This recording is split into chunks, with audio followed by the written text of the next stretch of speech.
think they're pretty good. But I want to start first on the team side of things. You released late last night, probably somewhere between 3 and 4 a.m., if anybody knows the history of Gordon and cross-country rankings. You released your final rankings, men's and women's. The headline here on the men's side, you have Oklahoma State jumping all the way up from 2 to 1 uh, on the back of their regional performance. So they leapfrog NAU, who got beat by BYU at the Mountain Region. Then you have Notre Dame 3, BYU 4, Iowa State 5, and Arkansas dropped them down to 6th. What happened here, Gordon? Why the last-minute shuffle? Well, first of all, winning and losing at the regional level means absolutely nothing. Most of the teams in the Mountain Region were kind of just going together. So I don't think the BYU beating NAU really means anything. It wouldn't mean anything if it was the other way around either. Same thing between Oklahoma State and Iowa State. Doesn't matter how they would finish. Arkansas and Texas. Texas beat Arkansas, but Arkansas is a better team than Texas. So, and then you look at like spreads of athletes and you look at Notre Dame, like they had like an entire pack all like within 6 seconds of each other.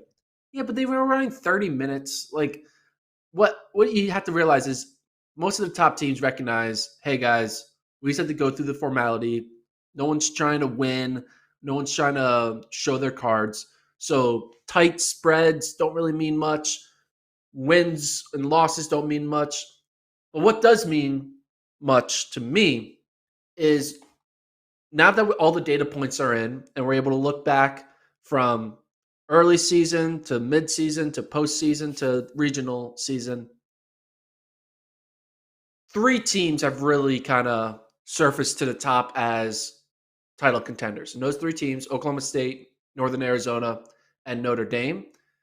And then when it comes down to like breaking down those 3 in a tier, your brain wants to tell you it's Northern Arizona. They're the defending champions. They've won 4 out of 5. Like, It's no brainer. They're a title contender, 4 out of 5. They're the favorites. But you look at what Oklahoma State is doing, and they're doing it quietly. They're the only team at the national meet that did not compete at either pre-nets or Nuttycombe. The other 30 teams all competed at pre-nets and Nuttycombe except for Oklahoma State. They did not run that weekend.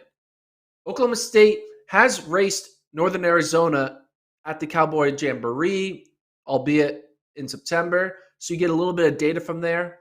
Oklahoma State has raced Iowa State back-to-back weekends, or at Big 12s and at Mountain Regional. And Iowa State is the winners of Nuttycombe, and you kind of can look at the analysis there. And basically what I get from breaking all this down is between Northern Arizona, Notre Dame, and Oklahoma State, they're basically a wash through 3. Now, not to say Northern Arizona clearly has a big lead through 3, but it's not that big. It is a lead. But when you look at the 4 and 5, and you compare Northern Arizona's 4 to Oklahoma State's 4 to Notre Dame's 4, and we compare Oklahoma State's 5 to Northern Arizona's 5 and Notre Dame's 5, Oklahoma State, if you were to rank those 6 athletes, the 3 4s and the 3 5s, I believe Oklahoma State goes 1-2 in that 6-man race. And if I'm looking at that, that means they're going to win. Now, this is just a ranking. Obviously, chaos can happen. Northern Arizona can win. Notre Dame can win. But based off of the numbers, based off of the regular season performance, Oklahoma State is the favorites. And doesn't mean they're going to win. I think one of those 3 teams are going to win.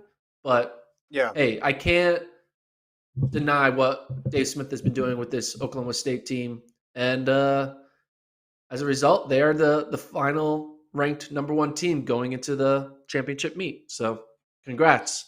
Now they have a lot to live up to because we're probably the only ones who are going to rank them number 1.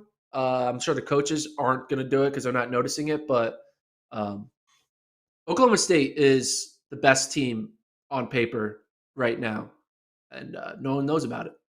Everyone's going to be talking about NAU BYU because BYU beat NAU at the Mountain Regional. But no, BYU's not even in the conversation. Everyone's talking about Notre Dame, Northern Arizona because Mhm. of them going 1-2 last year. No. Sure, they're in the conversation, but Oklahoma State is the favorites going in.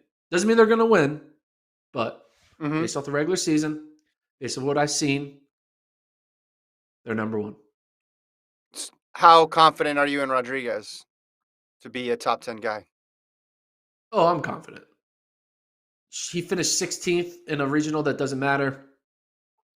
It's fine. He'll be a gamer. He goes toe to toe with Wesley Kiptoo every time. I think at this Mhm. moment he's kind of like, all right, do I? Who cares if I don't need to challenge Wesley Kiptoo at a mountain regional. I just need to go with my Yeah. teammates. He's gonna be fine. It would be. He's a gamer. He's gonna show up. I don't think he's gonna win by any means, but I think he can at least finish somewhere between 5th and 15th. And if he does that, that's I think enough because the success of Oklahoma State isn't Isai Rodriguez getting third. It's Isai getting top 15, and then their 2, 3 putting their number 2 guy finishing 25th, their number Yeah. 3 guy finishing 35th, 4 guy finishing 40th, and their 5 guy finishing like 45th. And Mhm. basically having such a big pack in the top 40 with the high scoring, probably eventual winner, that will be enough. Mhm. I like the composition of Oklahoma State, as we mentioned earlier in the season. You got experience, you got younger guys, but the younger guys had the 2020 season to kind of use as a dress rehearsal for where we're at. I mean, they hosted the championships um, in back in March, but they have that good mixture. And Rodriguez has been on the scene for a while now. I guess the only flaw I see in what you're saying, and I get that back half is you're saying stronger for Oklahoma State, but in that 2-3 range there, the reason why I think people are gravitating towards Notre Dame, BYU, NAU is they've seen that second, third person thrive more. Like they're comfortable with saying, "Oh, Klinger, top 10, he can do it." Oh, Nur and Bosley, they're they're household names in the cross country world. They can do it, and I just think that they're not as familiar as how good Oklahoma State is 2 through 5, and they are very good. Someone, like Smeaton, for example, right? He's been a stud on the track in the steeplechase, but that's probably part of it too. Notre Dame, right? All what their 5 did last year, I would say last championships. I think that's part of the reason why people are underselling Oklahoma State. They know Rodriguez and they're like, oh, I can hang my hat on Rodriguez, but that next group is really solid. And they've been, if you look at their whole season, they've been solid the whole way through. And it's been the similar, right? It's Mayer, it's Shoppy, it's Shitsama, it's Smeaton, like I mentioned. It feels like they're all healthy and they're all together at the right time. Yeah, and don't forget Shea Foster, who the transfer from Yeah. Right. Southeastern Louisiana, 1330 guy. I think he finished in the 40s at the championship last year. They're not there's not a cliff after 5. The cliff is after probably 6, which is good. That means they have that extra body to kind of interchange with someone who might have a bad day. Yeah. And I think you said they don't have everyone knows who Isai is, but people have yet to really know who Alex Mayer is. Smeaton Yeah. is a guy, but he's a steepler, so it's not as sexy as someone like running in the fast 5K. They just don't have Mhm. like Shitsma and Foster, Shoppy. They're all just they're just guys without the name. Yeah. NAU, because of the brand and because they've been winning, you're starting to, what Drew Bosley more, right? People know who Drew Yep. Bosley is because, you know, he's been a key member for a championship team. So you learn the Yeah. name. But Drew Bosley could be interchangeable with like an Alex Mayer, in my opinion, Yeah. right? Yeah. Yeah. Alex Mayer Mhm. was 17th as a freshman. Yeah. Uh, oh no, not as a freshman, as a sophomore, 17th Mhm. at NCAA Cross in 2021. He Yeah. was he got third at the Big 12 championship, which is pretty good because Wesley Kiptoo's in the race. Drew Bosley, he was like 20s in the 20s his freshman year. Mhm. I think he went on to win Big Sky. But everyone Mhm. knows who Drew Bosley is, but not as many people know who Alex Mayer is. And I think Yeah. they're just quietly, and they didn't run. If Oklahoma State would have ran at Nuttycombe or Prenats, more people would be talking about them. But people just choosing to forget that this team exists. I'm sure Carlson, Notre Dame coach, and Mike Smith, NAU coach, definitely are not going to be surprised about Oklahoma State. They know that they are legit, and they know that's the team they have to keep an eye on. Um, but the fans might be just kind of, oh, okay, Yeah. yeah, Yeah.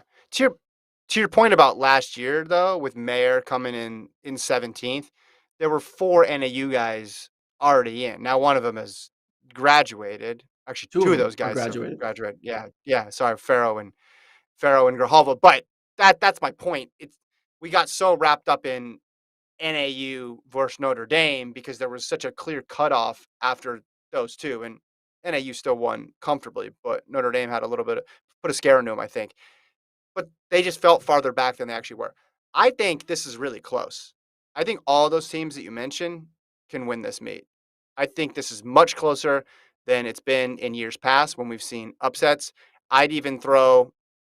It seems like you're down on Arkansas now based on what they did in the regional, even though you said the regional doesn't matter. But I think Arkansas has even got a puncher's chance.